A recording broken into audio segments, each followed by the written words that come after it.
स्वागत है आपका हमारे चैनल KTV स्टोरी में, जहां आपको सुनने मिलती है दिलचस्प तिलिस्मी जादुई कहानियां। अगर आप चैनल पर नए हैं तो चैनल को सब्सक्राइब करें, कहानी पसंद आए तो वीडियो को लाइक करें। दोस्तों, आपसे निवेदन है कि अगर आपके पास भी ऐसी ही दिलचस्प और मज़ेदार कहानियां हैं तो आप हमें ईमेल के जरिए भेज सकते हैं। ईमेल का लिंक डिस्क्रिप्शन बॉक्स में मिल जाएगा। आप सभी का बहुत बहुत धन्यवाद। तो चलिए शुरू करते हैं आज की कहानी।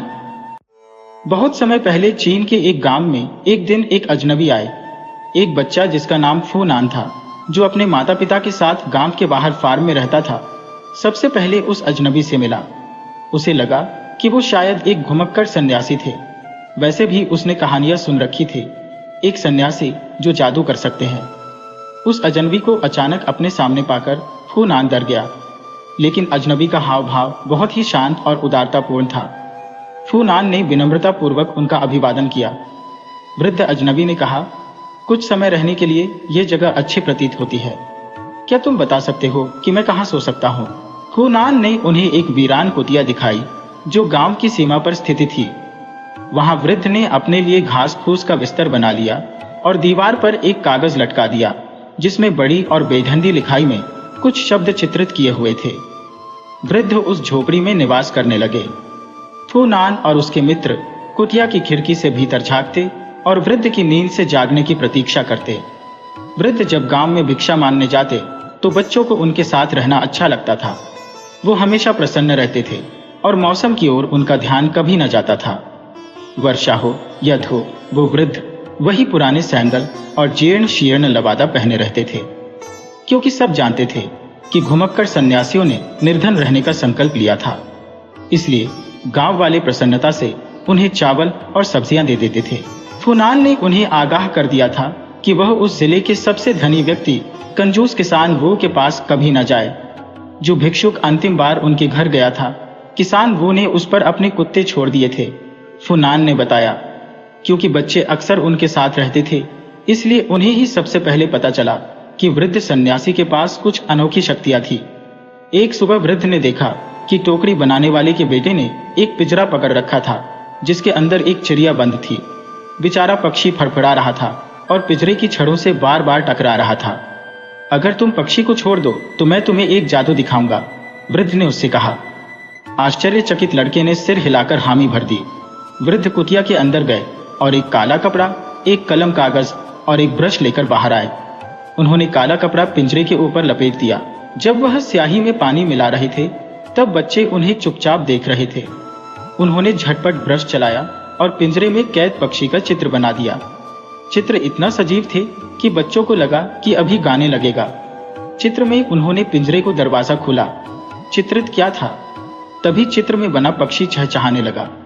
पिंजरे के खुले दरवाजे से मैं बाहर निकल आया और कागज से ओढ़कर पास के एक पेड़ की डाल पर बैठ गया। टोकरी बनाने वाले के बेटे ने झटपट पिंजरे पर लगा कपड़ा खींच लिया। यह देख सारे बच्चे आश्चर्य से चिल्ला दिए। पिंजरा खाली था। सन्यासी लड़के को देखकर मुस्कुराए और बोले, तुमने एक अच्छा काम किया है। उन्होंने उससे कहा, तुमने एक जंगली जीव को स्वतंत्र कर उसकी प्रकृति के अनुसार उसे जीने का अवसर दिया है। क्या वह जादू आप मुझे सिखा सकते हैं? फूनान ने बाद में वृद्ध से पूछा। वृद्ध ने प्यार से कहा, यह जादू सीखने से पहले सन्यासी बनने के लिए मुझे अपना सब कुछ त्यागना पड़ा था। फिर मैंने वर्षों तक अध्ययन किया था और संकल्प लिया था कि इस जादू का मैं कभी भी अपने लाभ के लिए उपयोग नहीं करूंगा। तुम अभी बहुत छोटे हो, अपना लक्ष्य जानने के लिए प्रतीक्षा करो। गांव में फूनान कभी कभी एक गरीब बुजुर्ग विधवा लियान की सहायता करता था और पानी से भरी बाल्टी गांव के कुएं से उठाकर उसके घर ले जाता था, क्योंकि उसके कुएं में पानी खत्म हो गया था। गर्मी के एक दिन फूनान ने वृद्ध को लियान से बात करते सुना। तुम्हारा कुआं कब से सूखा हुआ है? 1 वर्ष से, जब से किसान वो ने पानी की धारा को जो मेरे कुएं में जाती थी अपने नाशपाती के बाग की ओर मोड़ लिया था, लियान ने उत्तर दिया। शायद मैं तुम्हारी सहायता कर पाऊं, सन्यासी ने कहा। उन्होंने एक कलछी पानी लियान के कुएं में डाल दिया। अगली सुबह उसने देखा कि कुआं ऊपर तक मीठे निर्मल पानी से भरा हुआ था। फूनान और लियान ने ही यह चमत्कार देखा था, लेकिन कुछ दिनों बाद भिक्षुक सन्यासी की इस जादू के बारे में सारे गांव को पता चल गया। अगस्त चंद्रमा उत्सव के दिन गांव के चौराहे की ओर जाने वाला रास्ता उन किसान और व्यापारियों से भरा हुआ था जो बाजार में बेचने के लिए अपना सामान ले जा रहे थे। फूनान के माता पिता गोभी की टोकरियां उठाए हुए बाजार की ओर जा रहे थे। जब फूनान ने भिक्षुक सन्यासी को देखा तो उसने माता पिता से पूछा कि क्या वे वृद्ध सन्यासी के साथ साथ चल सकता था। फूनान उस वृद्ध को नई पतंग के बारे में बताने लगा जो वे जन्मदिन पर मिले पैसों से खरीदना चाहता था। अचानक उसके रास्ते पर कुछ हंगामा होने लगा। किसान वो का गधा जो नाशपातियों से भरा हुआ ठेला खींच रहा था, भीड़ भाड़ वाले रास्ते पर सबको तीतर बितर करता हुआ दौड़ने लगा। भारी बोझ से दबे गधे को और तेज दौड़ने के लिए किसान वो उसे पीट रहा था और उस पर चिल्ला रहा था। जब तक फूनान और वृद्ध सन्यासी गांव के बाजार में पहुंचे, किसान वो भी अपने ठेले पर लगी नाशपतियां बेच रहा था। सूर्य की गर्मी के कारण सबको प्यास लग रही थी और मीठी रसभरी नाशपाती खूब बिक रही थी। यद्यपि किसान वो भारी दाम मांग रहा था। एक स्वादिष्ट नाशपाती मुझे खाने के लिए दे सकते हो? सन्यासी ने किसानों से पूछा। फटीचर भिखारी, तुम्हें कुछ न मिलेगा, किसान वो उन चिल्लाया। लेकिन तुम्हारे पास तो बहुत सारी नाशपाती है, निश्चय ही तुम एक नाशपाती दे सकते हो, वृद्ध ने कहा। यह देख कई लोग इकट्ठे हो गए। किसी ने कहा, इतने कंजूस मत बनो, वृद्ध को एक नाशपाती दे दो। किसान वो ने गुस्से से अपनी लाठी घुमाई और सन्यासी को बुरा भला कहा। बालक फूनान ने जब यह देखा तो पतंग खरीदने का सपना जो वह देख रहा था उसको बुलाकर उसने अपनी जेब में हाथ डाला। पतंग मैं बाद में भी ले सकता हूँ, उसने अपने अपने आप से कहा और झटपट किशनवू को अपना सिक्का दे दिए। वृद्ध ने प्यार से कहा, यह जादू सीखने से पहले सन्यासी बनने के लिए मुझे अपना सब कुछ त्यागना पड़ा था। फिर मैंने वर्षों तक अध्ययन किया था और संकल्प लिया था कि इस जादू का मैं कभी भी अपने लाभ के लिए उपयोग नहीं करूंगा। तुम अभी बहुत छोटे हो, अपना लक्ष्य जानने के लिए प्रतीक्षा करो। गांव में फूनान कभी कभी एक गरीब बुजुर्ग विधवा लियान की सहायता करता था और पानी से भरी बाल्टी गांव के कुएं से उठाकर उसके घर ले जाता था, क्योंकि उसके कुएं में पानी खत्म हो गया था। गर्मी के एक दिन फूनान ने वृद्ध को लियान से बात करते सुना। तुम्हारा कुआं कब से सूखा हुआ है? 1 वर्ष से, जब से किसान ने पानी की धारा को जो मेरे कुएं में जाती थी अपने नाशपाती के बाग की ओर मोड़ लिया था, लियान ने उत्तर दिया। वृद्ध ने गर्म पानी मिट्टी में डाला। उसी पल एक हरा अंकुर मिट्टी से बाहर निकल आया। मिनटों में अंकुर पेड़ बन गया। उसकी डालों पर पत्ती निकल आई। तितलियां और मधुमक्खियां आकर्षित होकर वहां आ गई। डालों पर पक्षी आकर गाने लगे। कोकिलें फूल बन गई। फूलों पर छोटी छोटी नाशपतियां निकल आई जो तुरंत ही पककर सुनहरी भूरे रंग की हो गई। वृद्ध ने एक नाशपाती को सूंघा। मुझे लगता है कि यह पक गई है और हम इन्हें खा सकते हैं, उन्होंने कहा। उन्होंने नाशपाती तोड़ी और हर ग्रामीण को एक नाशपाती दी। उन्होंने सबसे बड़ी और पक्की हुई नाशपाती लियान को दी। मीठी रस भरी और स्वादिष्ट, लोगों ने कहा। सन्यासी के जादू से सब आश्चर्यचकित हो गए। जैसे ही अंतिम नाशपाती तोड़ी गई, पेड़ के पत्ते सूखकर पीले हो गए और झड़ने लगे। जो डालें मजबूत दिखाई दे रही थी वह सूखकर विकृत हो गई। पेड़ ने सारे फल दे दिए हैं, वृद्ध ने कहा। अपनी कुल्हाड़ी से पेड़ को उन्होंने काट डाला और उसकी लकड़ियां लोगों को जलाने के लिए दे दी। उन्होंने अपने हाथ झाड़कर धूल साफ की और अपने थैले से ढूंढकर कागज का एक टुकड़ा निकाला जो उन्होंने फूनान को दिया। जब तुम घर पहुंच जाओगे, उन्होंने फुसफुसाकर कहा, इसको एक धागे से बांध देना और फिर देखना क्या होता है। फिर हाथ हिलाकर उन्होंने सबको अलविदा किया और पहाड़ों की ओर जाने वाले रास्ते पर चल दिए। सब लोग इकट्ठे होकर उस जादू के विषय में बात करने लगे जो उन्होंने देखा था। फूनान ने कागज का टुकड़ा अपनी जेब में रख लिया और अपने माता पिता को ढूंढने निकल पड़ा। गांव में फूनान कभी कभी एक गरीब बुजुर्ग विधवा लियान की सहायता करता था और पानी से भरी बाल्टी गांव के कुएं से उठाकर उसके घर ले जाता था, क्योंकि उसके कुएं में पानी खत्म हो गया था। गर्मी के एक दिन फूनान ने वृद्ध को लियान से बात करते सुना। तुम्हारा कुआं कब से सूखा हुआ है? 1 वर्ष से, जब से किसान ने पानी की धारा को जो मेरे कुएं में जाती थी अपने नाशपाती के बाग की ओर मोड़ लिया था, लियान ने उत्तर दिया। वृद्ध ने गर्म पानी मिट्टी में डाला। उसी पल एक हरा अंकुर मिट्टी से बाहर निकल आया। मिनटों में अंकुर पेड़ बन गया। उसकी डालों पर पत्ती निकल आई। तितलियां और मधुमक्खियां आकर्षित होकर वहां आ गई। डालों पर पक्षी आकर गाने लगे। कोपले फूल बन गई। फूलों पर छोटी छोटी नाशपतियां निकल आई जो तुरंत ही पककर सुनहरी भूरे रंग की हो गई। वृद्ध ने एक नाशपाती को सूंघा। मुझे लगता है कि यह पक गई है और हम इन्हें खा सकते हैं, उन्होंने कहा। उन्होंने नाशपाती तोड़ी और हर ग्रामीण को एक नाशपाती दी। उन्होंने सबसे बड़ी और पक्की हुई नाशपाती लियान को दी।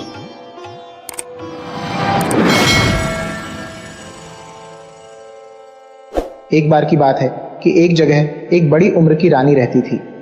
उसके 2 बच्चे थे, एक बेटा और एक बेटी। उसके दोनों बच्चे बहुत सुंदर और मजबूत थे, पर वहाँ एक बुरी जादूगरनी भी रहती थी। वह यही सोचती रहती थी वह उनको उनके राज्य से कैसे बाहर निकाले।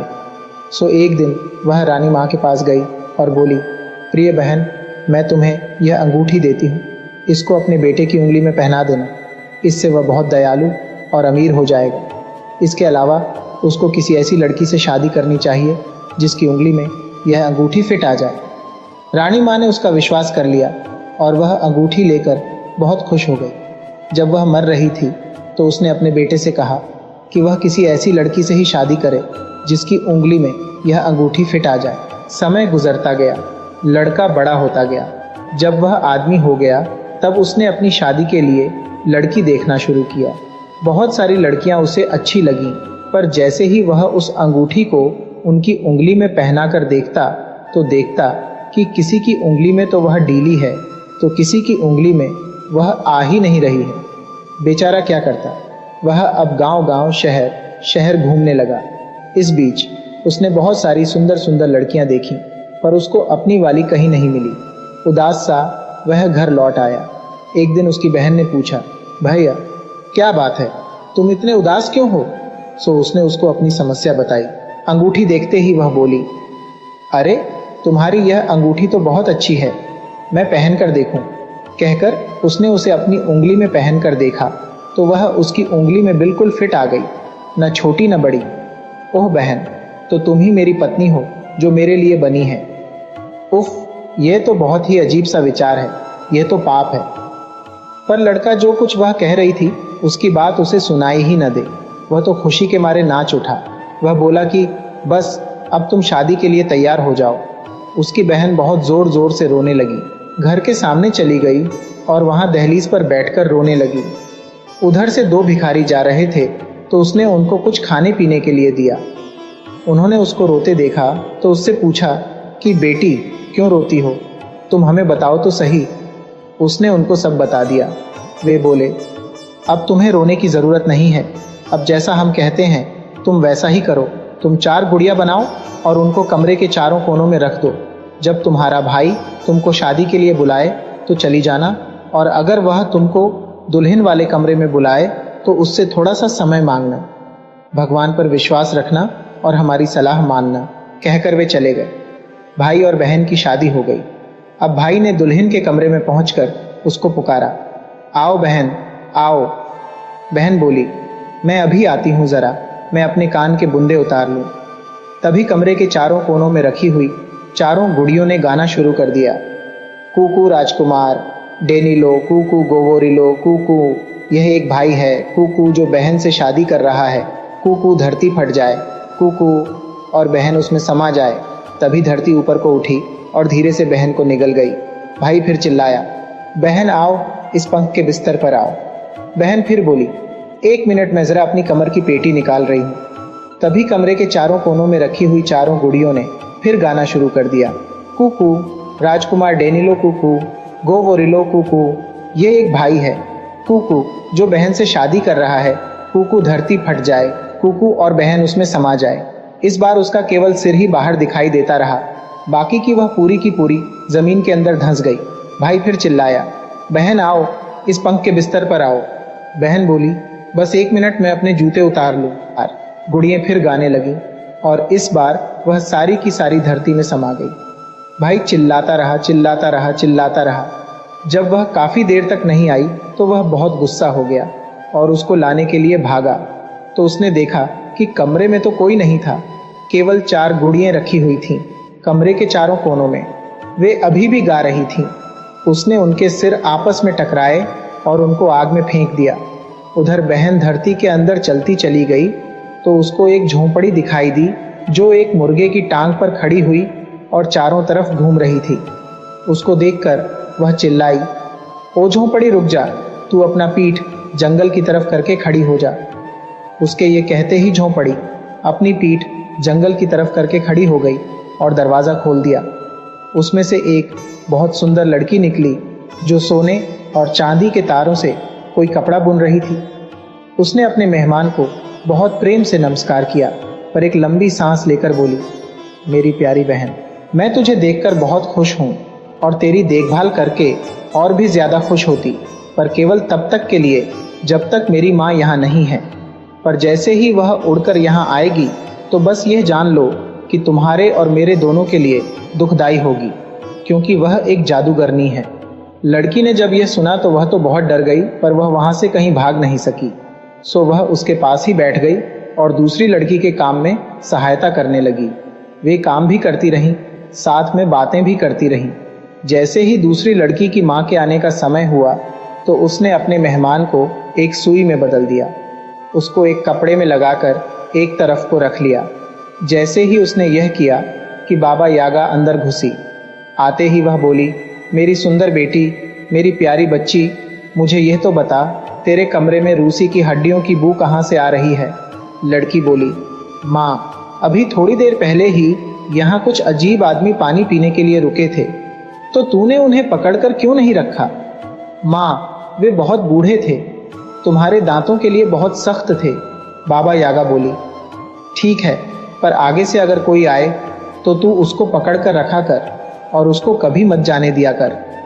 मैं अब कोई दूसरा शिकार करने जाती हूँ। कहकर वह फिर उड़ गई। जैसे ही वह वहाँ से गई, उस लड़की ने अपने मेहमान को सुई से लड़की में बदल दिया। वे फिर अपनी बुनाई करने लगी और साथ में बातें करने लगी और हंसने लगी। तभी वह जादूगरनी उस कमरे में एक बार फिर आई। उसने घर में इधर उधर कुछ सूंघा और बोली, बेटी, मेरी प्यारी बेटी, मुझे तुरंत बता कि यह रूसी हड्डियों की बू कहाँ से आ रही है? लड़की बोली, कुछ बूढ़े लोग अपने हाथ गर्म करने के लिए यहाँ आए थे। तुम्हारे कहे अनुसार मैंने उनको रोकने की कोशिश की, पर वे रुके ही नहीं। लड़की की इस बात पर माँ बहुत नाराज हुई, उसे बहुत डांट लगाई और फिर वापस उड़ गई। इस बीच पहले की तरह से उस लड़की ने अपने मेहमान को सुई के रूप में ही रखा हुआ था। माँ के जाने के बाद वे दोनों फिर बुनने, बातें करने और हंसने के लिए बैठ गईं। अब वे दोनों यह बात कर रही थीं कि इस जादूगरनी से कैसे बचा जाए। इस बार बातों बातों में वे समय ही भूल गईं। अचानक ही बाबा यागा उनके सामने आकर खड़ी हो गई और बोली, मेरी प्यारी बेटी, मुझे बता तो सही कि रूसी हड्डियों की बू कहाँ से आई? अब तो वह झूठ नहीं बोल सकती थी, सो बोली, माँ, यह सुंदर लड़की तुम्हारा इंतजार कर रही है। बाबा यागा बोली, जा मेरी बच्ची, जाकर ओवन तो गर्म कर, और हाँ, देखना उसे अच्छी तरह गर्म करना। मेहमान ने ऊपर की तरफ देखा तो डर के मारे कांप गई, क्योंकि बाबा यागा अपनी लकड़ी की टांगों पर उसके सामने ही खड़ी थी। उसकी नाक उसके कमरे की छत से भी ऊंची जा रही थी। सो माँ बेटी आग जलाने के लिए लकड़ियाँ लेकर आईं। उन्होंने उनमें आग लगाई और तब तक इंतजार किया जब तक वह ओवन खूब गर्म नहीं हो गया। उसके बाद बाबा यागा ने अपना फावड़ा उठाया और दोस्ती की आवाज़ में कहा, आजा मेरी प्यारी बच्ची, आजा मेरे फावड़े पर बैठ जा। लड़की ने उसका कहना माना तो बाबा यागा उसको भट्टी में डालना चाह रही थी कि उसने अपनी टांगें भट्टी की दीवार से जमा दी। बाबा यागा ने पूछा, बेटी, क्या तू चुपचाप बिना हिले डुले बैठ सकती है? पर उसकी इस बात का कोई असर नहीं हुआ। बाबा यागा उस लड़की को ओवन में नहीं रख सकी। इससे वह और बहुत नाराज हो गई। उसने उसकी पीठ पर धक्का मारकर उसको ओवन में धकेलने की कोशिश की और कहा, तू बेकार में ही समय बर्बाद कर रही है। तू मेरी तरफ देख और देख कि इस फावड़े के ऊपर कैसे बैठा जाता है। कहकर वह नीचे फावड़े पर बैठ गई और अपने दोनों घुटने एक साथ अपनी छाती तक मोड़ लिए। बस जैसे ही वह उस तरीके से बैठी, दोनों लड़कियों ने मिलकर उसको ओवन में धकेल दिया। ओवन का दरवाज़ा जोर से बंद किया, जिससे वह ओवन के बिल्कुल अंदर चली गई। अपनी अपनी बुनाई ली, अपनी अपनी कंघी और ब्रश लिए और वहां से भाग लिए। वे बड़ी मुश्किल से भाग रही थीं कि एक बार उन्होंने पीछे मुड़कर देखा तो देखा कि बाबा यागा तो उनके पीछे पीछे आ रही थी। वह ओवन में से किसी तरह बच निकली थी और चिल्लाती जा रही थी, हु, देखो वे दोनों जा रही हैं। सो लड़कियों ने मजबूरी में अपना ब्रश अपने पीछे फेंक दिया। इससे उनके और बाबा यागा के बीच एक बहुत ही घना जंगल पैदा हो गया, जिसको बाबा यागा पार नहीं कर सकती थी। सो उसने अपने पंजे फैलाए, अपने आप को खुजलाया और फिर भाग चली। अब वह बेचारी दोनों लड़कियां कहाँ भागें। इस बार उन्होंने अपने कंघे अपने पीछे फेंक दिए। इससे उन दोनों के बीच एक बहुत ही बड़ा घना और अंधेरा जंगल पैदा हो गया कि कोई मक्खी भी उड़कर उसे पार नहीं कर सकती थी। यह देखकर जादूगरनी ने अपने दांत किटकिटाए और फिर पीछा करने लगी। वह अब एक के बाद एक हर पेड़ को तोड़ती हुई चली जा रही थी। इस तरह से उसका रास्ता बनता हुआ चला जा रहा था। वह उनको पकड़ने ही वाली थी, जबकि लड़कियों में अब भागने की ताकत बिल्कुल नहीं बची थी। सो उन्होंने अपने पीछे अपना एक कपड़ा फेंक दिया। इससे उन दोनों के बीच में एक बहुत बड़ा गहरा चौड़ा और आग का समुद्र बन गया। बुढ़िया उठकर उसे पार करना चाहती थी, पर उसने जैसे ही उठकर उसे पार करना चाहा तो वह खुद ही उस आग के समुद्र में गिर पड़ी और जलकर मर गई। बेचारी लड़कियां अब बेघर की हो गई थीं। वे नहीं जानती थीं कि वे अब कहाँ जाएं। भागते भागते वे थक गई थीं, सो वे एक जगह आराम करने के लिए बैठ गईं। एक आदमी उधर से गुजर रहा था तो दो लड़कियों को अकेला बैठा देखकर उसने उनसे पूछा कि वे कौन थीं। उसने अपने मालिक से जाकर कहा, मालिक, आपके राज्य में दो छोटी छोटी चिड़ियाँ उड़कर आ गई हैं। दोनों बहुत सुंदर हैं और देखने में बिल्कुल एक सी लगती है, आँखों में और बनावट में, सभी तरह से। उसने उनको देखा तो उनमें से एक तो उसकी बहन थी, पर कौन सी ये वह नहीं बता सका। इसका मतलब साफ था कि उसके नौकर ने झूठ नहीं बोला था, पर वह क्या करता वह तो जानता ही नहीं था। बहन उससे गुस्सा थी, पर कुछ कह नहीं पा रही थी। मालिक ने कहा, अब मैं क्या करूं? नौकर बोला, सरकार, मैं एक खाल में थोड़ा सा खून भर लेता हूं और उसको आपकी बगल में छिपा देता हूं। फिर आप उन दोनों से बातें करिए। इस बीच में मैं आपकी बगल में एक चाकू मारूंगा तो उसमें से खून टपक पड़ेगा। तभी आपकी असली बहन अपने आप को बता देगी। मालिक बोला, ये ठीक है। जैसे ही ये करने की सोचा गया, उतने ही जल्दी कर भी दिया गया। नौकर ने अपने मालिक की बगल में कई बार चाकू मारा तो उसकी बगल से खून बह निकला और वह गिर पड़ा। यह देखकर उसकी बहन उठकर उसके पास पहुंच गई और चिल्लाई, भैया, भैया। यह सुनकर मालिक हंसी खुशी तंदुरुस्त उठ गया और अपनी बहन को गले लगा लिया। बाद में उसने एक अच्छा लड़का देखकर उसकी शादी कर दी। उसने खुद ने उसकी दोस्त से शादी कर ली, क्योंकि उसका नाप तो सब वैसा ही था। उसके बाद सब लोग हंसी खुशी रहे।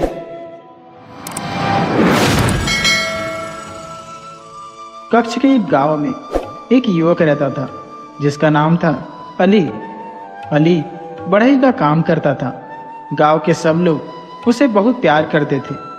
वह छोटा सा था तभी उसके माता पिता की मृत्यु हो गई थी, इसलिए वह अकेला ही रहता था। रोज शाम को अपना काम खत्म करके अली गांव के पोखर के किनारे जा बैठता और सोचता कि काश उसका भी अपना घर बार होता। ले देकर सगे संबंधियों से उसकी एक बूढ़ी मौसी भर थी जो 4 गांव आगे रहती थी। अली को उससे मिले कई साल हो गए थे। एक रोज अली ने तय किया कि वो अपनी मौसी से मिलने जाएगा। आखिर वह बूढ़ी थी, हो सकता है बीमार भी हो। अली ख्याली पुलाव पकाने लगा और सोचने लगा कि उसे देखते ही मौसी की आंखों में खुशी के आंसू उमड़ आएंगे। अगले दिन सूर्योदय से भी पहले अली अपनी मौसी के घर के लिए निकल पड़ा। विमल, जो एक कुम्हार था और अली का मित्र भी, उसने बहुत कोशिश की कि अली अपने जाने का इरादा छोड़ दे। विमल बोला, एक बार फिर सोच लो, तुम्हें अपनी मौसी से मिले हुए अरसा बीत गया है। हो सकता है तुम्हें देखकर वह इतनी खुश ना हो जितना तुम सोच रहे हो। मेरा चचेरा भाई भी उसी गांव में रहता है और उसने मुझे बताया है कि वह विधवा है और बहुत बीमार भी, पर साथ में बहुत ही कंजूस भी है। हो सकता है तुम्हें देखकर वह सोचे कि तुम उसका पैसा हड़पने आए हो। लेकिन अली तो जाने की ठान बैठा था। और विमल की बात का उस पर कोई असर नहीं हुआ। अली के पास अपना तो कोई गधा था नहीं, इसलिए तपती हुई धूप सनी सड़क पर वह पैदल ही चला जा रहा था। जब सूरज सिर पर चढ़ाया तो अली ताड़ के पेड़ों तले बैठकर सुस्ताने लगा। थका मांदा, भूख से बेहाल, अली सूर्यास्त तक अपनी मौसी के गांव पहुंच ही गया। गांव में घुसते ही अली को एक मोची मिला जो अपनी दुकान बंद कर घर जाने की तैयारी में था। जब अली ने उससे अपनी मौसी के घर जाने का रास्ता पूछा तो मोची उसकी तरफ बड़े कौतूहल से देखने लगा। मोची बोला, तुम इसी सड़क पर सीधे चलते जाओ, तुम्हें एक बहुत ही विशाल घर मिलेगा जिसे देखकर लगता है कि अब गिरा और तब गिरा। मोची बोला, और ऐसा न सोचना कि वहाँ तुम्हारा स्वागत सत्कार होने वाला है और गर्मा गर्म खाना मिलने वाला है। उसने फिर कहा, वहाँ जो विधवा रहती है वह अव्वल दर्जे की कंजूस है। अगर बच्चे उसके बगीचे में गिरे हुए फल भी उठाने जाते हैं तो उन्हें भी भगा देती है। अली भारी कदमों से मौसी के घर की तरफ चलने लगा। वह इस सोच में था, हो सकता है विमल की बात सच हो। जब घर नजर आया तो अली का दिल डूबने लगा। घर की दीवारें मटमैले पीले रंग की थी और जगह जगह से उनका रंग उखड़ रहा था। खबरैल टूटी पड़ी थी और आंगन में कूड़ा करकट जमा था। टूटे हुए दरवाजे के पास वाले खंबे के साथ ही एक अधमरा उदास सा गधा बंधा था। गधे की पसलियां तक नजर आ रही थी। उसकी आंखें देखकर अली को लगा कि शायद ही उसने इतनी दुख भरी आंखें पहले देखी हो। गधा अली की ओर ऐसे ताकने लगा जैसे खाने की भीख मांग रहा हो। अली को गधे पर दया आई। उसे लगा कि उसे वापस जाकर पड़ोस की दुकान से थोड़ा चारा लाना चाहिए। अली चारा लाया और गधे के आगे फैला दिया। गधा गबागब करके ऐसे खाने लगा मानो उसने कई दिनों से कुछ नहीं खाया हो। कौन है? एक कर्कश आवाज आई। मेरे गधे से तुम्हें क्या काम है? अली ने मुड़कर देखा तो पके बालू वाली पतली सी बुढ़िया खड़ी थी। तो यह है मेरी मौसी, अली मन ही मन बोला। वह साड़ी में थी जो सफेद कम पीली ज्यादा थी। उसके माथे पर क्रोध की रेखाएं साफ दिखाई पड़ रही थी। अली ने उसे अपना नाम पता बताया, पर मौसी अली से मिलकर बिल्कुल खुश नहीं हुई। और जैसे कि विमल ने कहा था, मौसी को लगा कि अली उसके पैसे ऐड नहीं आया है। वह बोली, मैं तो बहुत ही गरीब हूँ, मेरे पास कोई पैसा वैसा नहीं है, अपना ही पेट मुश्किल से पालती हूँ, तो तुम्हें क्या दूँ? तुम तो बस मुँह उठाकर आ धमके मेरे पास। अली को बुरा तो बहुत लगा, मगर उसने कुछ भी जाहिर नहीं होने दिया। उसे तो सिर्फ थोड़ी आत्मीयता, थोड़ा प्यार चाहिए था। उस रात जब अली रसोई के फर्श पर सोया तो उसका पेट खाली था और मन भरा हुआ। मौसी ने उसे सिर्फ एक कटोरी पतला कुनकुना सा दलिया खाने के लिए दिया था। और जब अली ने कहा कि वह अगली सुबह लौट जाएगा तो एक बार भी उसे रोकने की कोशिश नहीं की। अगले दिन जब अली चलने को तैयार हुआ तो मौसी बोली कि अगले दिन गांव तक वह भी उसके साथ चलेगी। वह बोली, आज मंगलवार है, गांव में बाजार लगेगा, मैं अपने इस निखट्टू गधे को आज ही बेच दूंगी। काम ना काज का, दुश्मन अनाज का। बेचारा गधा क्या था, हड्डियों का ढांचा भर था, किसी को बैठा तो सकता नहीं था। अली और मौसी जैसे तैसे उसे बाजार तक ले गए। गांव भर के लोगों का वहां जमावड़ा था। दुकानदार और खरीदार चिल्ला चिल्लाकर आपस में मोलभाव कर रहे थे। झुंड के झुंड दुकानों के आसपास खड़े तरह तरह की चीजें देख रहे थे। चटकीले कपड़े, सजीले मटके, कई तरह के फल और सब्जियां और बच्चों के लिए लकड़ी के खिलौने। अली और बुढ़िया बाजार के बीचों बीच आ गए, जहां लोग अपने अपने जानवर बेचने आए हुए थे। अपनी तीखी आवाज में मौसी ने घोषणा की कि जो भी उसके गधे का सर्वाधिक दाम देगा, गधा उसी का हो जाएगा। अली यह देखकर बहुत हैरान हुआ कि बहुत से व्यापारी बोली लगाने के लिए आ गया है। तब उसे एहसास हुआ कि दरअसल गधा काफी हट्टा कट्टा चौड़ा पीठ वाला था। अगर उसे ठीक से खिलाया पिलाया जाए तो वह अपने मालिक के बहुत काम आ सकता था। तभी एक धनवान व्यापारी ने दरपीली आवाज में गधे के लिए ऊंची बोली लगाई। गधा सिर उठाकर सीधा अली को ताकने लगा। ऐसा लगता था जैसे वह अली से इंतजार कर रहा हो कि उसे खरीद ले, मानो कह रहा हो, जरा इस सेठ को तो देखो, लगता है मुझ पर खूब कोड़े बरसाएगा और तुम्हारी मौसी से भी कहीं ज्यादा मेरी मरम्मत करेगा। अली एकदम मौसी से बोला, मैं तुम्हारा गधा खरीदता हूँ। बुढ़िया ने जब देखा कि अली का दिन गधे पर आ गया है और वह उसे किसी भी कीमत पर खरीदना चाहेगा, तो वह अली से बोली, ठीक है, पर सेठ की लगाई बोली से 50 रुपए ज़्यादा लूँगी। और ले देकर अली की पूंजी बस उतनी ही थी। पर अली गधे की मूक प्रार्थना को अनसुना नहीं कर पाया और बुढ़िया को उसकी मुंह मांगी कीमत दे दी। उस सोखे से गधे को लिए अली अपने गांव वापस आ गया। जैसे ही विमल ने उसे देखा तो ठहाका लगाकर हंस पड़ा। मिलने गए थे मौसी से और लौट रहे हो उस हड्डियों के ढांचे के साथ। उसने चुटकी ली, ठीक है अली भाई, अगली बार मेरा कहा तो मानोगे। अली ने गधे को भरपेट खिलाना शुरू किया। जल्दी ही गधा खूब मोटा ताजा हो गया। अब गधा अली का बोझ भी ढोने लगा। अली हर वक्त अपने गधे से बतियाता रहता था और गधा भी न सिर्फ अली के शब्दों को बल्कि उसकी भावनाओं को भी खूब समझता था। गधे की आंखों में सदा कृतज्ञता का भाव रहता। अली को भी गधा खरीदने का कोई पछतावा नहीं था, क्योंकि वह अली के जीवन का अहम हिस्सा बन चुका था। अब शाम को सब गांव वालों के अपने अपने घरों को लौट जाने के बाद भी अली को अकेलापन महसूस नहीं होता था। कुछ महीने बाद अली को अपनी मौसी के देहांत की खबर मिली। अली को लगा कि मौसी के अंतिम संस्कार का जिम्मा उसका है। आखिर वही तो था जो मौसी का अपना था। अपने गधे पर सवार हो अली अंत्येष्टि की सब तैयारियां करने निकल पड़ा। क्रियाक्रम के बाद अली ने अंतिम बार अपनी मौसी के घर में रात बिताई। वह गधे की रस्सी खोलने बरामदे में गया। गधा सुबह से ही बेचैन था और अली को ऐसा महसूस हो रहा था मानो गधे को मौसी के दुर्व्यवहार की पिछली बातें याद आ रही हो। जैसे ही अली ने रस्सी खोली, गधा आंगन के दूसरे कोने में जाकर अपने खुर से जमीन खोदने लगा। अली ने सोचा शायद भूखा है और उसके सामने हरी घास फैला दी, पर गधा जमीन खोदता रहा। अली ने सोचा शायद प्यासा है और उसे पीने के लिए पानी दिया, लेकिन गधे ने पानी भी नहीं पिया और जमीन खोदता रहा। अली थका हुआ था। उसने चिढ़कर पूछा, आखिर तुम्हें क्या चाहिए? गधा बेचारा क्या बोलता, वहीं खड़ा रहा। एकाएक अली को फावड़े का ख्याल आया। फावड़ा? उसने खुद से पूछा, रात की इस पहर में मुझे फावड़े की क्या जरूरत है? फट से उसके दिमाग में एक जबरदस्त बात आई। क्या गधा उसे कुछ बताने की कोशिश कर रहा है? क्या वह उससे जमीन खोदने की इल्तिजा कर रहा है? अली तेजी के साथ वही फावड़ा चलाने लगा जहां पहले गधा खोद रहा था। उसने कुछ फीट ही खोदा था कि उसका फावड़ा किसी सख्त चीज से टकराया और दन्न की आवाज आई। अली जल्दी जल्दी हाथ चलाने लगा और तब उसे लोहे का एक संदूक दिखाई पड़ा। संदूक से बंधी हुई रस्सी खींचकर अली ने उसे बाहर निकाला। उसे खोलते ही अली का दिल जोर से धड़क रहा था। पूरा संदूक चांदी के बर्तनों और सोने के गहनों से भरा पड़ा था। अली समझ गया कि इसी संदूक में मौसी ने अपनी तमाम दौलत छिपाई हुई थी। मौसी ने जब इसे जमीन में गाड़ा होगा तो गधे ने देख लिया होगा। अली ने अपनी बाहें गधे के गले में डाल दी।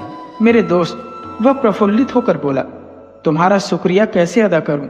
गधा आंखों से अली के प्रति आभार प्रकट कर रहा था। अली ने संदूक को गधे की पीठ पर रखा और अपने गांव लौट आया। उसने एक दुकान खोली और जल्दी ही एक कामयाब और ईमानदार दुकानदार के रूप में जाना जाने लगा। लेकिन वह कभी नहीं भूला कि यह सौभाग्य उसको अपने गधे के कारण ही मिला था।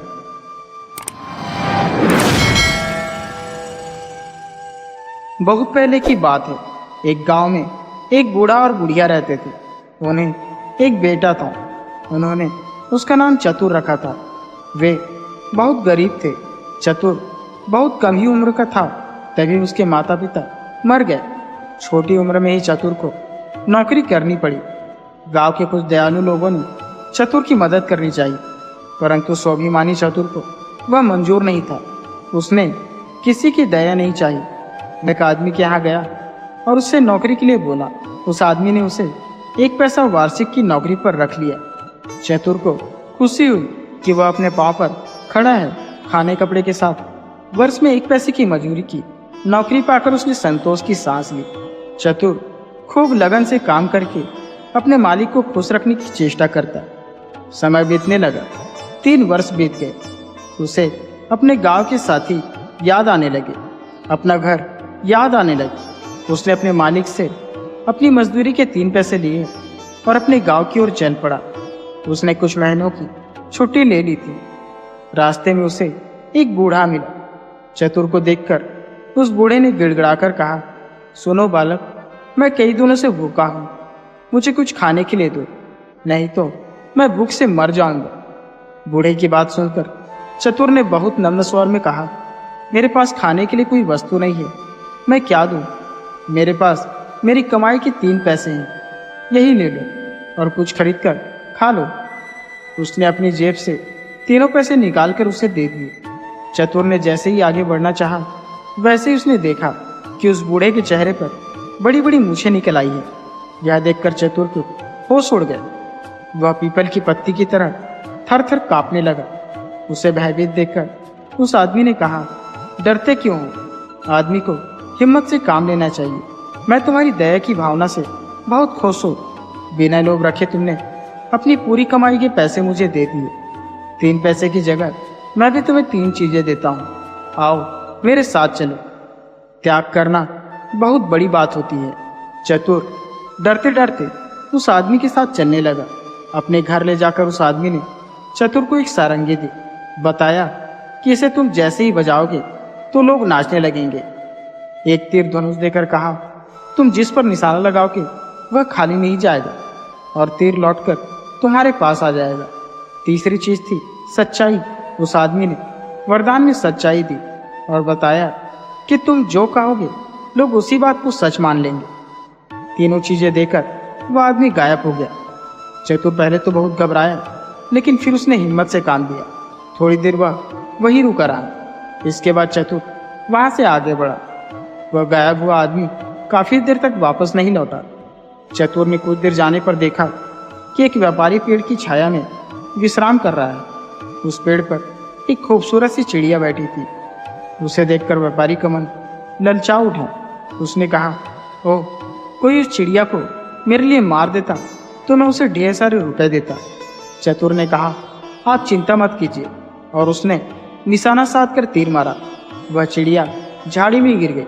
चतुर बहुत खुश हुआ। खुशी से उसने सारंगी बजाई। व्यापारी हड़बड़ाकर चिड़िया पकड़ने के लिए झाड़ी में घुस गया। चतुर खुशी से अपनी सारंगी बजाने लगा। सारंगी की आवाज पर व्यापारी भी थिरक थिरक कर नाचने लगा। झाड़ी से उलझकर उसके कपड़े फट गए। वह अधनंगा हो गया। उसके शरीर पर काफी खरोच लगी थी, उनसे खून बहने लगा था। व्यापारी की हालत देख चतुर को दया आ गई। उसने एकाएक सारंगी बजाना बंद कर दिया। सारंगी का बजना बंद होते ही व्यापारी का नाचना बंद हो गया। व्यापारी ने उसे थैली भर कर रुपए दे दिए। इनाम पाकर वह खुशी खुशी घर की ओर बढ़ने लगा। व्यापारी को लोभ सताने लगा। हाथ से रुपए निकल जाने के कारण वह हाय हाय कर उठा। उस सोचकर वह चतुर के पीछे पीछे दौड़ने लगा। निकट पहुंचते ही उसने शोर मचाया, यह छोकरा सोए में मुझ पर प्रहार करके मेरी पैसों की थैली छीनकर भाग रहा है। गांव वालों, इसे पकड़ो। गांव वालों ने चतुर को पकड़कर मारा पीटा और थाने ले गए। थानेदार ने चतुर से पूछताछ की। चतुर ने बताया कि व्यापारी झूठ बोल रहा है। चिड़िया मारने के एवज में इसने मुझे इनाम में ये रुपये दिए थे। थानेदार ने कहा, एक चिड़िया मारने के बदले में थैली भर रुपया कौन इनाम में देगा? इनाम देने वाले के शरीर में खरोच कैसे लगेंगे? इसके कपड़े कैसे फटेंगे? चतुर जरूर चोरों के साथ का लड़का है। यह सोचकर उसने सिपाहियों से कहा, इसे हवालात में डाल दो। हवालात में बंद करने के लिए सिपाही चतुर को ले चले। चतुर ने मनी मन कहा, उस बूढ़े ने तीसरी बात गलत बताई। फिर सोचा, जरा सारंगी बजाकर फिर आजमाऊं। मुसीबत के समय हिम्मत खोने से काम नहीं चलेगा। वह सारंगी बजाने लगा। वहां उपस्थित सभी लोग नाचने लगे। सभी लोग नाचते नाचते पस्त होने लगे थे। थानेदार ने कहा, अरे तुम सारंगी बजाना तो बंद करो। मैं इन्होंने विनय करता हूँ, तुम्हारी बात पर विश्वास करता हूँ। चतुर ने सारंगी बजाना बंद कर दिया। जैसे ही सारंगी बजाना बंद हुआ, वैसे ही सबका नाचना भी बंद हो गया। चतुर ने थानेदार को बताया कि मैंने इसी तरह से सारंगी बजाई थी और इस तीर से चिड़िया को मारा था। चिड़िया झाड़ी में गिरी और व्यापारी चिड़िया लेने गया। खुशी से मैंने अभी की तरह सारंगी बजाई और यह व्यापारी बेसुध होकर नाचने लगा था। झाड़ी में इसके कपड़े फटे और शरीर पर खरोच लगी। मैंने सारंगी बजाना बंद किया तो इसने यह थैली दी। अगर विश्वास न हो तो मुझे झाड़ी के पास ले चलिए। आप लोग मैदान में नाचे थे इसलिए कपड़े नहीं फटे। चतुर की बातों से थानेदार प्रभावित हुआ। उसने व्यापारी को झाड़ी के पास चलने को कहा। थानेदार की बात सुनकर व्यापारी के होश उड़ गए। वह ठिठक गया और सारी बातें सच सच बता दी। चतुर की सच्चाई से खुश होकर थानेदार ने चतुर को 1 थैली रुपए अपनी ओर से इनाम में दिए। व्यापारी को झूठी साजिश करने के जुर्म में जेल में बंद कर दिया गया। इसके बाद चतुर खुशी खुशी अपने घर की ओर चल पड़ा।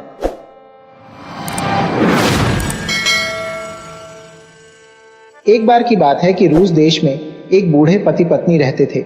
बूढ़े की पत्नी मर गई तो उसने दूसरी शादी कर ली। उसकी पहली पत्नी से उसके एक छोटी सी बेटी थी।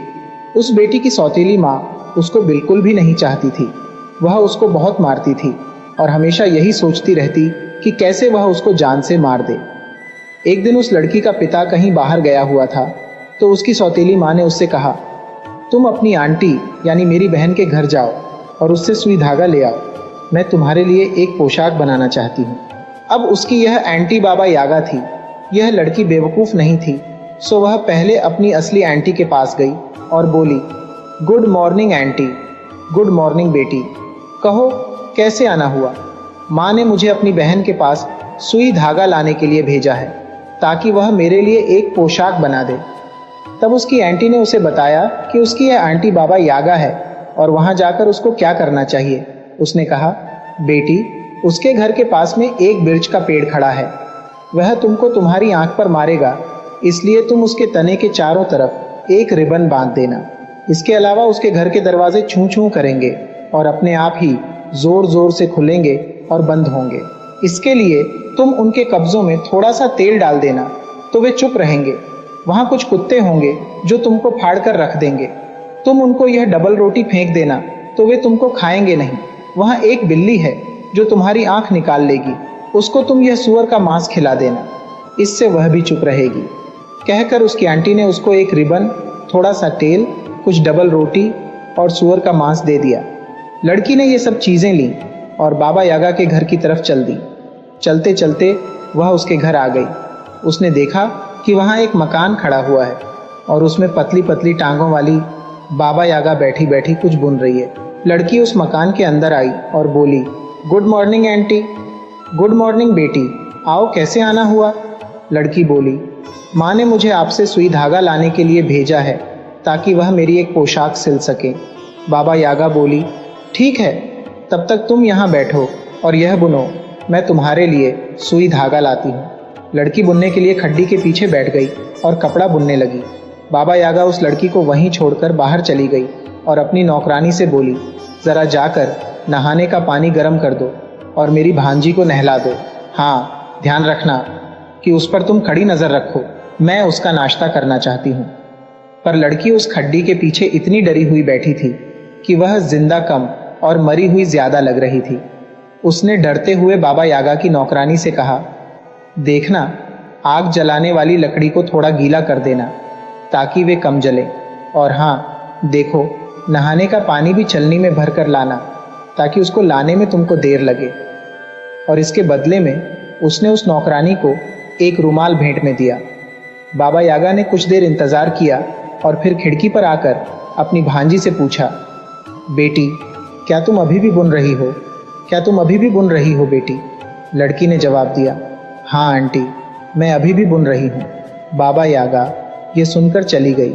लड़की ने बिल्ली को सूअर के मांस का एक टुकड़ा दिया और उससे पूछा, क्या यहाँ से बचने का कोई तरीका नहीं है? बिल्ली बोली, है ना, लो ये कंघी लो और यह एक तौलिया लो और इनको लेकर यहाँ से चली जाओ। बाबा यागा तुम्हारा पीछा करेगी, पर तुम अपना कान जमीन पर जरूर लगा लेना, इससे तुमको उसके आने की आहट सुनाई देगी। जब तुम ये देखो कि वह तुम्हारे बहुत पास आ गई है तो पहले अपने पीछे यह तौलिया फेंक देना। जमीन पर गिरते ही वहाँ एक चौड़ी और बहुत चौड़ी नदी बन जाएगी।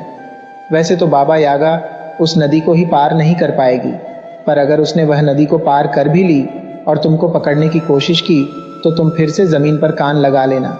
और अगर तुम फिर से देखो कि वह तुम्हारे बहुत पास आ गई है तो यह कंघी अपने पीछे फेंक देना। इस कंघी के गिरते ही वहाँ एक घना और बहुत घना जंगल पैदा हो जाएगा। उस जंगल को वह पार नहीं कर पाएगी और उसको कोई और रास्ता लेना ही पड़ेगा, तब तक तुम वहां से भाग जाना। लड़की ने बिल्ली से वह कंघी और तौलिया लिया, उसको धन्यवाद दिया और वहां से भाग ली। बाबा यागा के कुत्तों ने उसका पीछा करने की कोशिश की, पर उसने उनके लिए डबल रोटी फेंक दी और उन्होंने उसको जाने दिया। जब वह उसके घर के दरवाजे से बाहर निकलने लगी तो वह दरवाज़ा खुल भिड़कर शोर मचाता, सो उसने उसके कब्ज़ों में तेल डाल दिया जिससे वह खुलने भिड़ने पर शोर नहीं मचाए, और इस तरह उसने शोर नहीं मचाया। इस तरह वह लड़की वहाँ से भी चुपचाप निकल गई। रास्ते में बिरछ के पेड़ ने उसकी आंख निकाल ली होती, पर वहाँ पहुँचते ही उसने उसके चारों तरफ एक रिबन बांध दिया तो उसने भी उसको वहाँ से गुजर जाने दिया। लड़की के वहाँ से जाने के बाद बिल्ली बाबा यागा की खड्डी पर बुनने के लिए बैठ गई। वहाँ बैठकर उसने बाबा यागा की बुनाई करने की बजाय उसकी सारी बुनाई खराब कर दी। थोड़ी देर बाद बाबा यागा फिर खिड़की पर आई और पूछा, बेटी क्या तुम अभी बुन रही हो? बिल्ली ने कुछ आवाज़ बदलकर जवाब दिया, हाँ मैं अभी बुन रही हूँ आंटी, मैं अभी बुन रही हूँ। बाबा यागा को वह आवाज़ कुछ अलग सी लगी तो वह अपने मकान के अंदर दौड़ी। उसने देखा कि वह लड़की तो वहाँ से जा चुकी है और उसकी बिल्ली उसकी जगह वहाँ पर बैठी है। अपनी बिल्ली को वहाँ खड्डी पर बैठे देखकर वह गुस्से से भर गई और उसने बिल्ली को गाली देना और पीटना शुरू कर दिया कि उसने लड़की की आंखें क्यों नहीं निकाली, उसने उसको वहाँ से जाने ही क्यों दिया। बिल्ली बोली, मैंने तुम्हारी बहुत सेवा की है, पर तुमने मुझे कभी भी हड्डी से ज़्यादा कुछ नहीं दिया, पर उसने मुझे सूअर का मांस दिया, मैं उसकी आंखें क्यों निकालती? ये सुनकर बाबा यागा कुत्तों पर, दरवाजे पर, बिरछ के पेड़ पर और फिर नौकरानी पर उन सबको गाली देने के लिए दौड़ी कि उन्होंने अपना अपना काम क्यों नहीं किया। तो कुत्ते बोले, हमने तुम्हारी इतनी सेवा की पर तुमने हमको जली रोटी के सिवा कुछ नहीं दिया, पर देखो उसने हमको कितनी मुलायम डबल रोटी दी, हम उसको फाड़ खा नहीं सकते थे। दरवाज़ा बोला, हमने तुम्हारी इतनी सेवा की पर तुमने हमारे कब्ज़ों में कभी पानी भी नहीं दिया, पर देखो उसने हमारे कब्ज़ों में तेल लगाया है, वह कितनी अच्छी थी, हम चूं चूं नहीं कर सकते थे। बिरछ का पेड़ बोला, मैंने तुम्हारी इतनी सेवा की पर तुमने मेरे चारों तरफ एक धागा भी नहीं बांधा, पर देखो उसने मेरे चारों तरफ कितना सुंदर रिबन बांधा है, मैं उसकी आंख कैसे निकाल लेता। नौकरानी बोली, मैंने आपकी इतनी सेवा की पर आपने मुझे फटे कपड़ों के सिवा कुछ नहीं दिया, पर देखो उसने मुझे कितना सुंदर रूमाल दिया है, मैं क्या करती। यह सुनकर वह पतली टांगों वाली बाबा यागा अपनी ओखली में बैठी और उस लड़की को पकड़ने के लिए अपना मूसल लेकर उड़ ली। साथ में वह अपनी झाड़ू से अपनी उड़ान का रास्ता भी साफ करती जाती थी। लड़की ने अपना कान जमीन से लगा दिया और जब उसने सुना कि बाबा यागा उसका पीछा कर रही थी और उसके पास तक आ गई थी तो उसने बिल्ली का दिया हुआ तौलिया अपने पीछे फेंक दिया। वह तौलिया तो जमीन पर गिरते ही एक बहुत ही चौड़ी नदी बन गया। नदी तक आने पर जब बाबा यागा ने देखा कि वह नदी पार नहीं कर सकती तो गुस्से से उसने अपने दांत किटकिटाए और अपने बैलों को लाने के लिए अपने घर चली गई। घर से बैलों को लेकर वह नदी के पास तक आई। बैलों ने उस नदी का एक एक बूंद पानी पी लिया, जिससे वह नदी काफ़ी सूख गई और बाबा यागा ने उस लड़की को पकड़ने के लिए अपनी यात्रा फिर से शुरू की। पर लड़की ने फिर से ज़मीन से अपने कान लगाकर सुना तो उसको फिर से उसके आने की आहट सुनाई दी। जब वह आहट काफ़ी पास आ गई तो अब की बार उसने अपने पीछे बिल्ली के दी हुई कंघी फेंक दी। कंघी के ज़मीन पर पड़ते ही वहाँ एक घना और बहुत ही घना जंगल पैदा हो गया। वह जंगल इतना घना था कि बाबा यागा उसको देखकर फिर से गुस्से से दांत कटकटाने लगी, पर बहुत कोशिशों के बाद भी वह उस जंगल को पार नहीं कर सकी, इसलिए उसको घर वापस चले जाना पड़ा। इस समय तक लड़की का पिता घर वापस आ गया था। उसने अपनी पत्नी से पूछा, मेरी बिटिया कहाँ है? उसकी पत्नी बोली, वह अपनी मौसी के घर गई है। तभी वह लड़की भी हाँफती हाँफती वहाँ आ पहुँची। उसके पिता ने पूछा, तू कहाँ थी? लड़की बोली, ओह पिताजी, माँ ने मुझे सुई धागा लाने के लिए मौसी के घर भेजा था ताकि वह मेरे लिए एक पोशाक बना सके, पर वह मौसी तो बाबा यागा थी और वह मुझे खाना चाहती थी। तो फिर तू उससे बची कैसे? मैं उससे ऐसे बची, कहकर उसने अपने पिता को सारा हाल बता दिया। जैसे ही पिता ने अपनी बेटी से उसके बाबा यागा से बचने का हाल सुना तो वह अपनी पत्नी पर बहुत गुस्सा हुआ और उसने उसको गोली मार दी। वह और उसकी बेटी दोनों फिर आराम से रहे और सब कुछ उनके साथ ठीक रहा।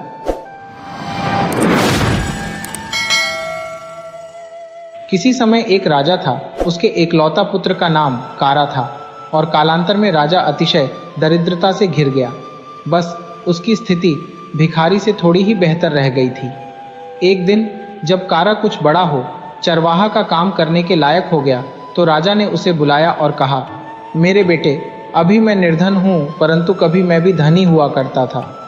मेरे पास भी एक समृद्ध राज्य था और मवेशियों के रेवड़ थे और अच्छे वस्त्र भी थे। अब सब कुछ समाप्त हो चुका है और तुम जानते हो कि बड़े कठिनाई से हम सभी को भोजन मिलता है। मैं वृद्ध हो गया हूँ और शीघ्र ही मेरी मृत्यु भी हो जाएगी।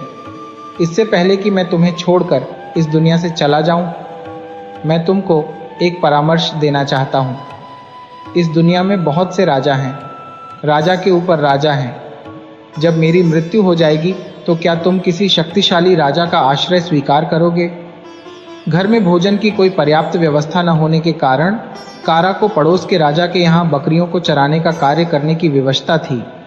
इसी कार्य के द्वारा वह अपना भोजन, वस्त्र और 2 रुपया वार्षिक भृति की आजीविका कर सकता था।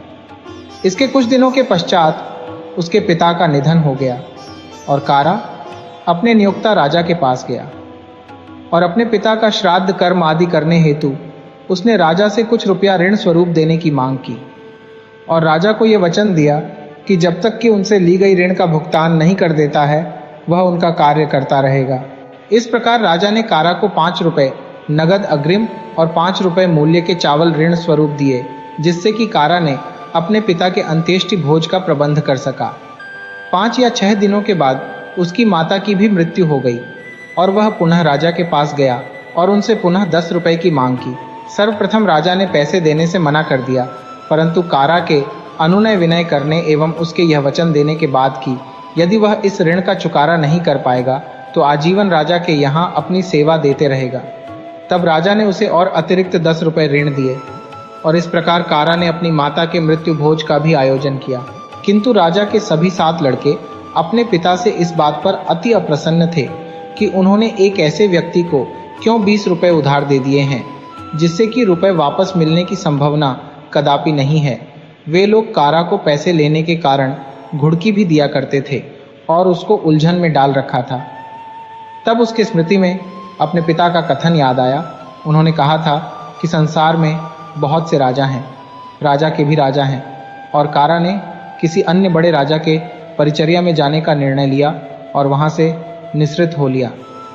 इस प्रकार वहाँ से भागने के उपरांत कुछ दूरी की यात्रा करने के पश्चात उसे एक राजा मिला, जो कि एक पालकी पर सवार होकर अपने साथ बहुत से लोगों को लेकर अपने बेटे के लिए दुल्हन लाने जा रहा था। और कारा ने जब ये सुना तो उसने भी उस राजा का अनुसरण करने का फैसला कर लिया। इस प्रकार वह भी पालकी के पीछे पीछे चलने लगा और रास्ते में एक स्थान पर एक सियारिन दौड़कर सड़क पार कर गई। तब राजा अपने पालकी से बाहर निकल कर आया और उसने सियारिन का अभिवादन किया। जब कारा ने यह देखा तो उसने सोचा, यह दुनिया का कोई बहुत बड़ा राजा नहीं हो सकता है, वरना वह क्यों सियारिन को नमस्कार करेगा। अवश्य सियारिन ही राजा से बहुत ज्यादा शक्तिशाली होगी। मैं सियारिन का ही अनुगमन करूंगा। इसलिए उसने बारात के जुलूस को छोड़कर सियारिन के पीछे हो लिया। अब सियारिन जो थी वह अपने छोटे छोटे बच्चों के भोजन के लिए शिकार के तलाश में घूम रही थी और वह जहां भी जाती कारा उसका पीछा करते हुए वहां पहुंच जाता और उसे एक भी बकरी या भेड़ को मारने का अवसर नहीं मिल सका। इस प्रकार वह अपने गुफा में जहां वह रहती थी वापस चली गई। तब उसके शावक उसके पास भोजन मांगने आए और उसने अपने पति से कहा कि आज वह एक भी शिकार पकड़ नहीं पाई, क्योंकि जहां भी वह गई एक आदमी दिन भर उसका पीछा करता रहा है और वह अभी भी यहाँ गुफा के बाहर प्रतीक्षा कर रहा है। तब सियार ने सियारिन से कहा, तुम उस आदमी से पूछो कि वह क्या चाहता है। इसलिए सियारिन गुफा से बाहर गई और कारा से पूछा और कारा ने कहा, मैं तुम्हारे पास अपने को सुरक्षित रखने के लिए तुम्हारे पास आश्रय लेने के लिए आया हूं। तब सियारिन ने सियार को बुलाया और दोनों सियार दंपति ने कारा से कहा, हम लोग सियार हैं और तुम मनुष्य हो, तुम हमारे साथ कैसे रह सकते हो? हम तुमको खाने के लिए क्या दे सकते हैं और तुम्हारे लिए हम कौन सा कार्य ढूंढेंगे? कारा ने कहा, वह उन्हें ऐसे नहीं छोड़ेगा। वह काफ़ी उम्मीद के साथ उनके पास आया है। और अंत में सियार युगल को उस पर दया आ गई और वे आपस में एक दूसरे से सलाह करके बोले कि तुम इतनी अपेक्षा से हम लोगों के पास आए हो, इसलिए हम तुम्हें एक सौगात देंगे। इसलिए उन्होंने कारा को एक गाय दिया जो कि गुफा में ही इनके पास थी, और कारा से कहा, क्योंकि तुमने हम पर विश्वास किया है इसलिए हमने तुमको लाभ पहुंचाने का निर्णय लिया है। तुम यह गाय ले लो। यदि तुम इसे माँ कहकर संबोधित करोगे तो यह गाय तुम्हारी प्रत्येक इच्छा को पूरी करेगी, किंतु लोगों के सामने इससे कुछ मत मांगना, अन्यथा लोग इसे तुमसे छीन लेंगे। और यदि कोई तुमको किसी प्रकार का प्रलोभन दे तो इसे छोड़ मत देना।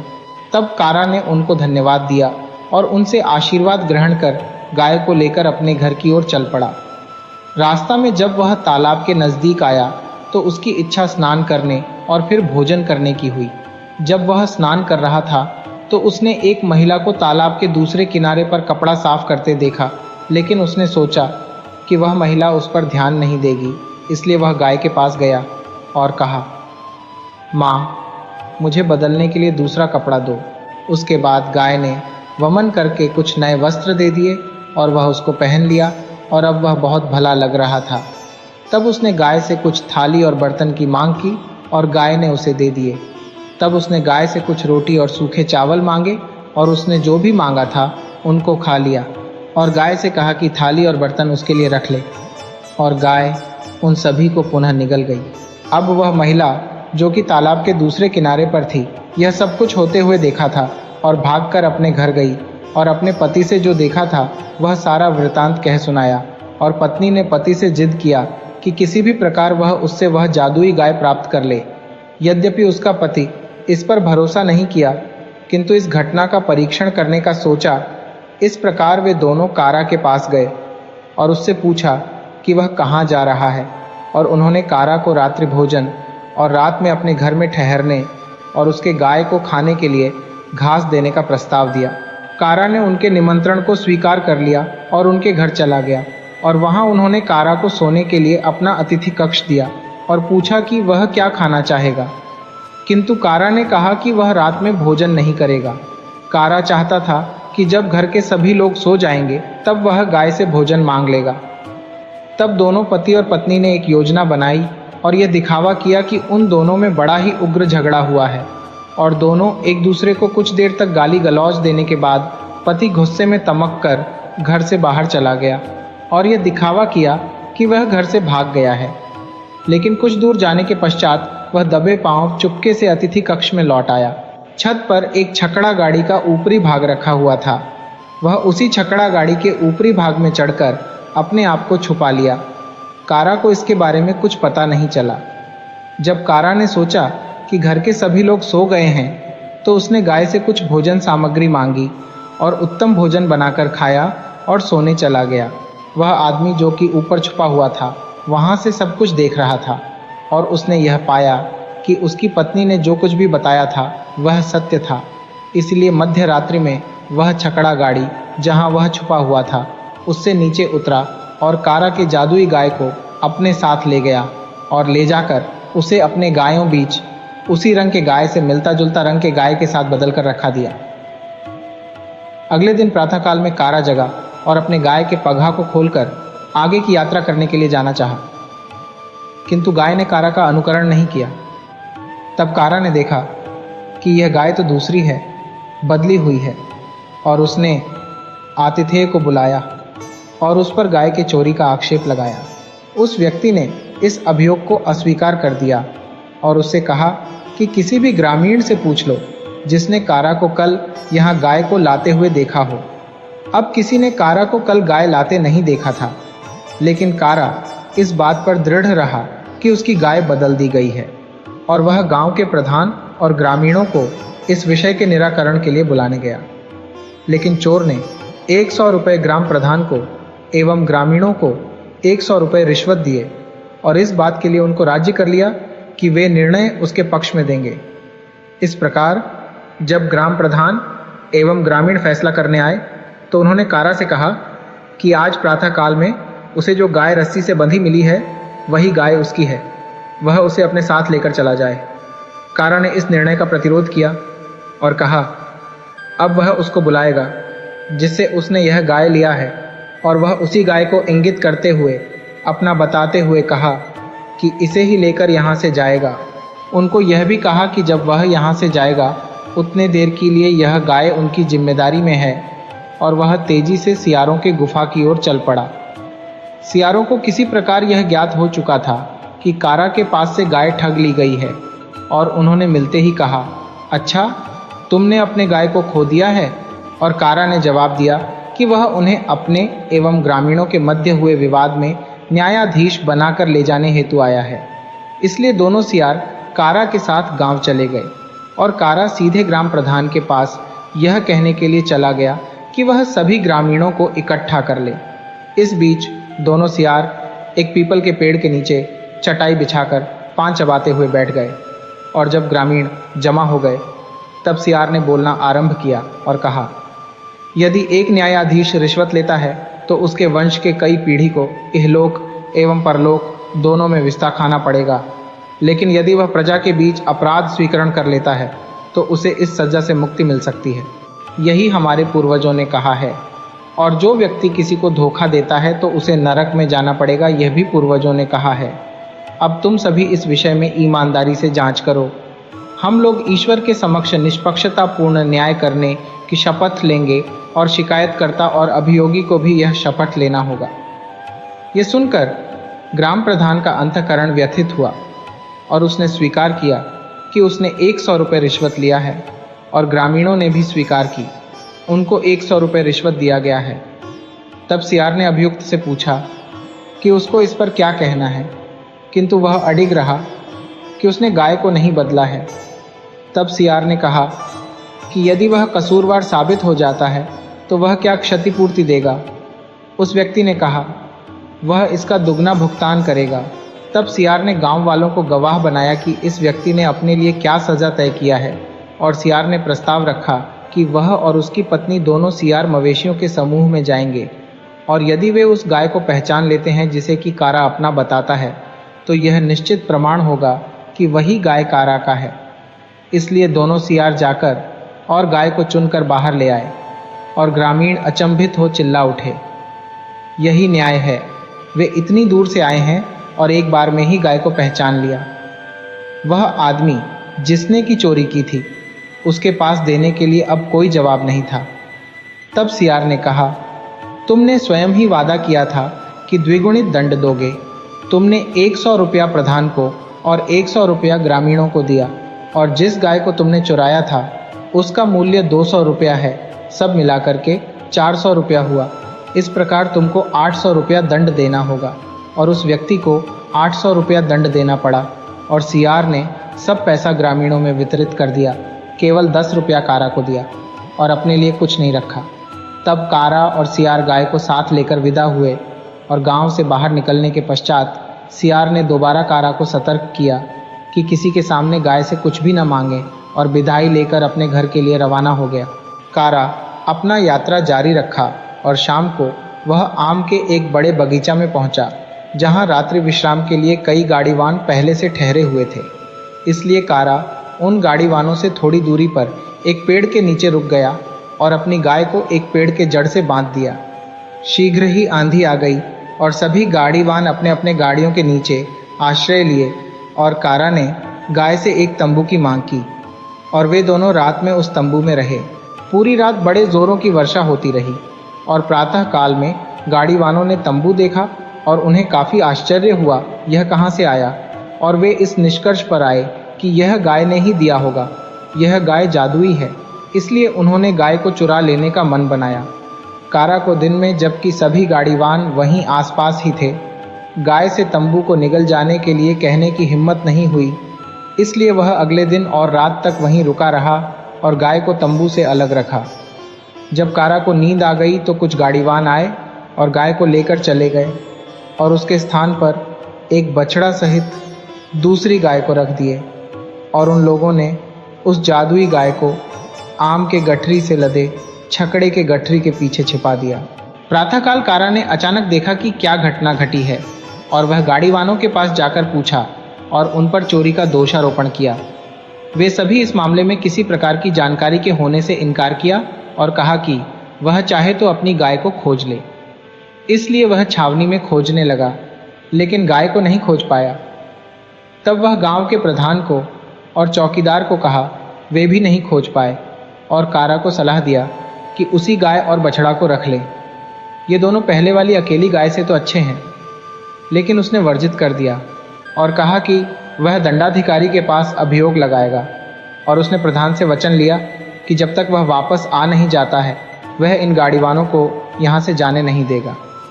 इसलिए वह एक मुस्लिम दंडाधिकारी के पास गया और यह संयोग की बात थी कि वह एक ईमानदार आदमी था जो रिश्वत नहीं लेता था और केवल न्याय करता था और अमीर गरीब में किसी प्रकार का कोई भेदभाव नहीं करता था। वह हमेशा दोनों पक्षों की बात बड़े ध्यान से सुना करता था। वह उन कुछ धूर्त दंडाधिकारियों में से नहीं था जो कि बराबर उन कहानियों पर भरोसा करते थे जो कि पहले उनको बताया जा चुका होता और बाद में दूसरे पक्ष की ओर से जो कुछ भी कहानी बताई जाती उस पर कोई ध्यान नहीं देते। इसलिए कारा ने जब दंडाधिकारी को अपनी शिकायत बताई तो उन्होंने गाड़ीवानों को बुलाया और गाड़ीवानों ने शपथ लेकर कहा कि उन लोगों ने गाय की चोरी नहीं की है और उन्होंने यह भी कहा यदि उनके पास गाय मिल जाती है तो वे अपना पूरा संपत्ति अभिग्रहित करा देंगे। दंडाधिकारी ने छावनी में तलाशी के लिए पुलिस को भेजा और पुलिस ने गट्ठर के ढेर में से गाय को खोज निकाला। गाय के चारों ओर गट्ठों को रखकर बीच में छिपा दिया गया था और उसी के अंदर गाय मिली और गाय को दंडाधिकारी के पास ले जाया गया। तब दंडाधिकारी ने आदेश दिया कि गाड़ीवानों को अपना संकल्प पूरा करना होगा, नहीं तो उनको जेल में बंद कर दिया जाएगा और उन गाड़ीवानों ने अपनी पूरी संपत्ति कारा को दे दिया। इसलिए कारा ने सभी माल असबाब गट्ठर को गाड़ी पर लाद करके आनंद पूर्वक अपने घर की ओर चल पड़ा। पहले तो गांव वाले उसे पहचान नहीं पाए कि यह जो इतने संपत्ति के साथ आया है कौन है, लेकिन कारा ने अपना परिचय दिया। तब वे बहुत ही अचंभित हुए और बड़े ही प्रसन्नता से उसको एक शानदार घर बनाने में मदद किया। तब कारा राजा के पास गया जहाँ से उसने अपने माता पिता के श्रद्धा कर्म के लिए रुपया उधार लिया था। उसने जो भी राजा का पावना था उसे राजा को लौटा दिया। राजा कारा से बहुत प्रसन्न हुआ और उसने अपनी बेटी का विवाह कारा के साथ कर दिया और कुछ दिनों के बाद कारा ने अपने श्वशुर के राज्य में से अपना हिस्सा लिया और उसके बाद बड़े ही समृद्धिपूर्वक रहने लगा। और राजा के 7 बेटे जो कि पहले कारा को घुड़का करते थे, कारा की सफलता को देखकर वे भी विदेश जाने के लिए बड़े उतावले थे और इसलिए वे सभी विदेश जाने का योजना बनाए ताकि वे भी ढेर सारा धन प्राप्ति कर लाएंगे।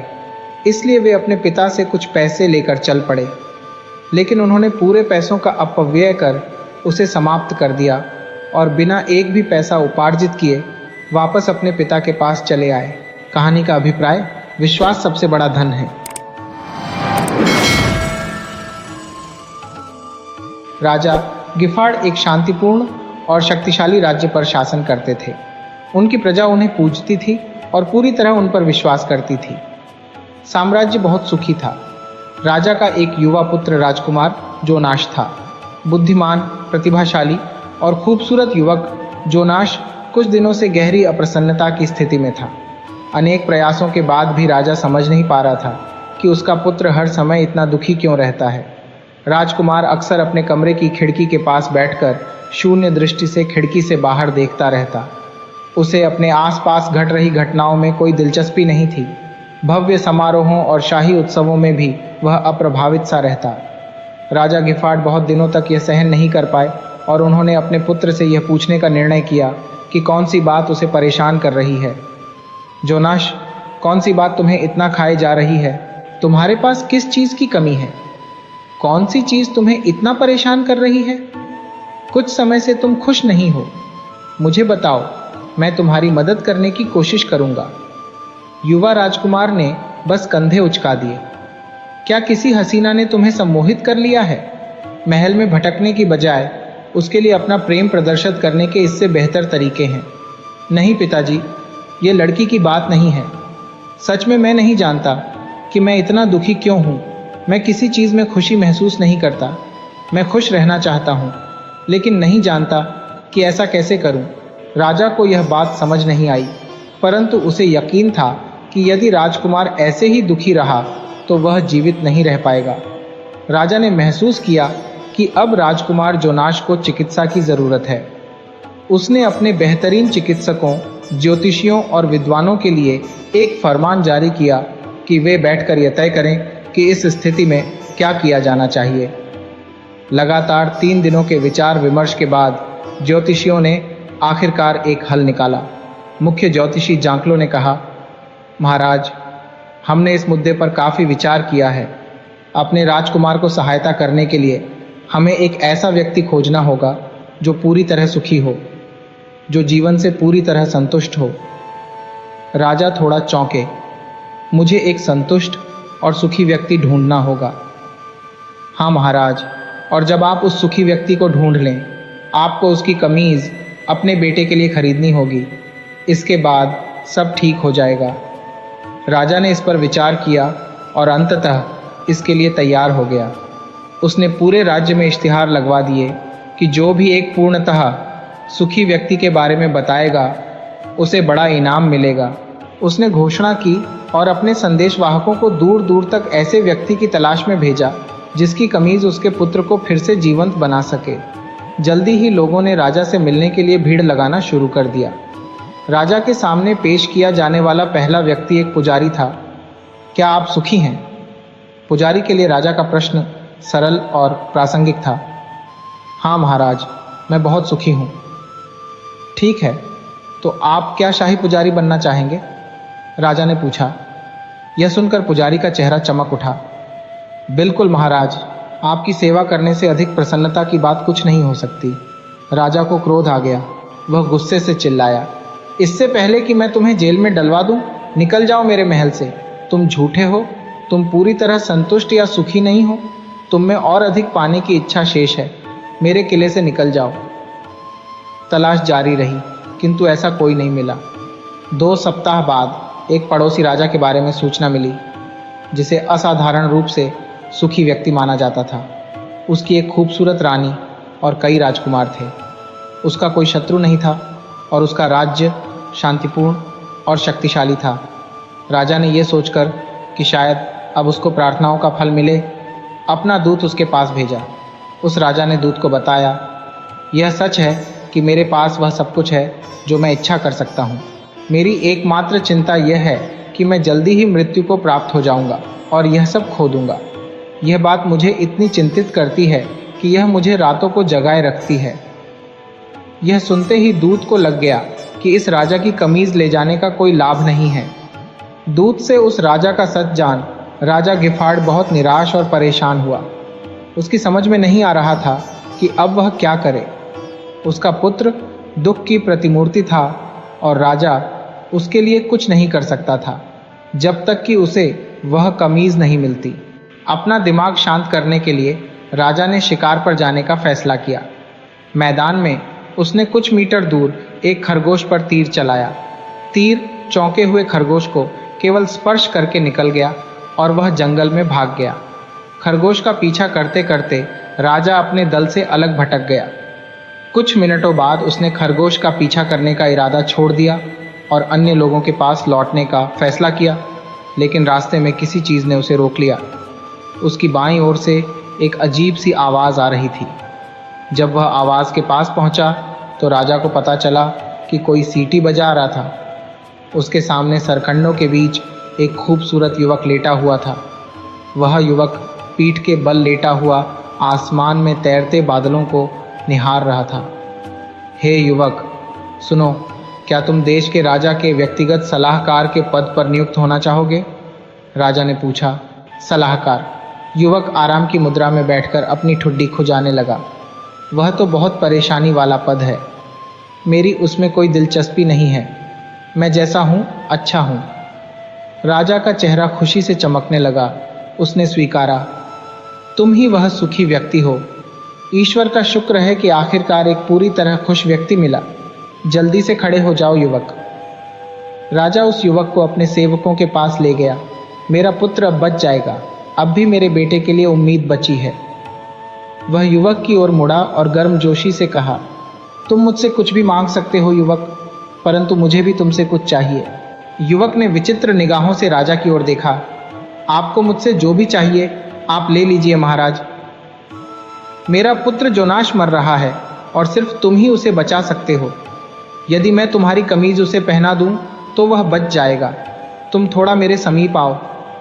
राजा ने मुस्कुराते हुए युवक के कंधे थपथपाए और उसकी कमीज के बटन खोलने के लिए हाथ आगे बढ़ाए। फिर अचानक रुक गया। उसके हाथ नीचे आ गए। सुखी व्यक्ति ने कमीज ही नहीं पहनी हुई थी। राजा को एहसास हो गया कि असली खुशी किसी और से खरीदी नहीं जा सकती। अपने सामने खड़े युवक को, जिसका जीवन उसके पुत्र के जीवन से बहुत अलग था, देखते हुए राजा ने महसूस किया कि असली संतोष और खुशी अंदर से आती है और उसका इससे कोई लेना देना नहीं है कि हमारे पास कितना धन है। वीडियो अच्छी लगे हो तो इसे लाइक करें और ऐसी ही मज़ेदार कहानियों के लिए चैनल को सब्सक्राइब करें और बेल आइकन दबाएं। ज़्यादा से ज़्यादा अपने दोस्तों को शेयर करें। धन्यवाद।